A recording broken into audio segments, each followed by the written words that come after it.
नमस्ते। आर्यावर्त की कहानियाँ में आपका स्वागत है। आज से हम प्रारंभ कर रहे हैं छांदोग्य उपनिषद। छांदोग्य एक विशाल ग्रंथ है। पहले जिन उपनिषदों पर हमने बात की उनका सार थोड़े से में आ जाता है, पर छांदोग्य उपनिषद बहुत विशाल है। प्रथम प्रपाठक में ओंकार उपासना का वर्णन है। इसमें 13 खंडों में ओंकार के भिन्न भिन्न रूपों का वर्णन किया गया है। ओंकार का वैदिक साहित्य में इतना अधिक वर्णन है कि उपनिषदों में तो ओंकार की उपासना को ही जीवन का चरम लक्ष्य माना गया है।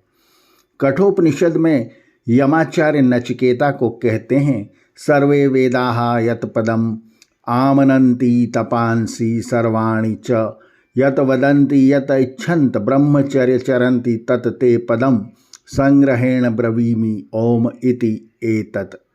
अर्थात जिस पद का सब वेद बार बार वर्णन करते हैं, सब तपों से जो कुछ कहा जा सकता है, संक्षेप में उसे एक शब्द में कहें तो वह ओंकार है।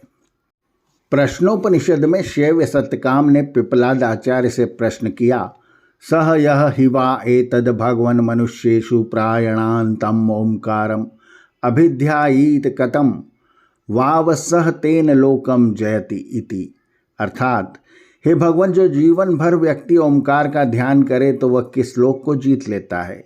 तब पिपलाद ऋषि ने कहा, तस्मै सह उवाच एतत् वै सत्यकाम परमं च अपरम च ब्रह्म यद ओंकारः तस्मात् विद्वान एतेन एव आयतनेन एकतरम अनु इति।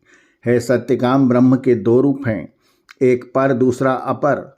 ओंकार में पर तथा अपर दोनों ब्रह्म का समन्वय है। संसार से जो परे है वह पर ब्रह्म, और जो संसार में ही है वह अपर ब्रह्म। संसार से भी जो परे है, संसार को भी जो लांघ गया, जहाँ संसार नहीं है वहाँ भी जो मौजूद है वह पर ब्रह्म, और संसार के कण कण में जो विद्यमान है वह अपर ब्रह्म है। ओंकार उपासना ब्रह्म के इन दोनों रूपों को समझ लेना है। इसी प्रकार सभी उपनिषदों में ओंकार की महिमा का बखान किया गया है। ओंकार का महत्व दर्शाने के लिए छांदोग्य उपनिषद का प्रारंभ हुआ है। इस उपनिषद के प्रथम वाक्य में ही कहा गया है, ओम, यह अक्षर उद्गीत है। ओम इतित एतद अक्षरम उद्गीतम, इसकी उपासना करें। उपासीत, ओम का उच्च स्वर से गान करें।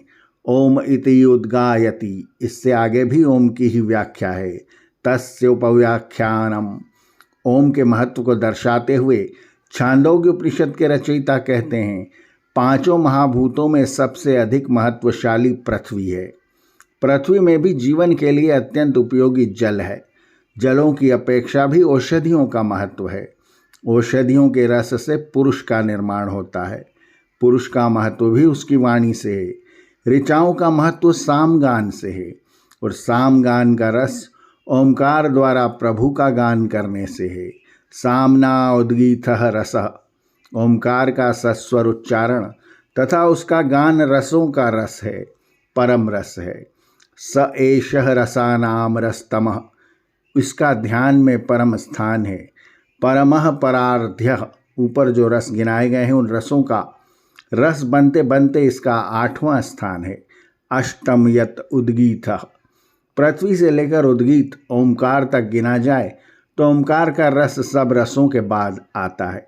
इसलिए ओंकार के गान से परम रस प्राप्त होता है। उद्गीत का अर्थ है गाना, उच्च स्वर से गाना। छांदोग्य उपनिषद के आगे हम पढ़ेंगे उद्गीत की क्या महिमा है। आर्यावर्त की कहानियाँ चैनल को सब्सक्राइब करें और बेल आइकन के बटन को दबाएं, ताकि हम जब नया वीडियो लेकर आएँ तो इसकी सूचना आपको तुरंत मिल जाए। धन्यवाद। नमस्ते।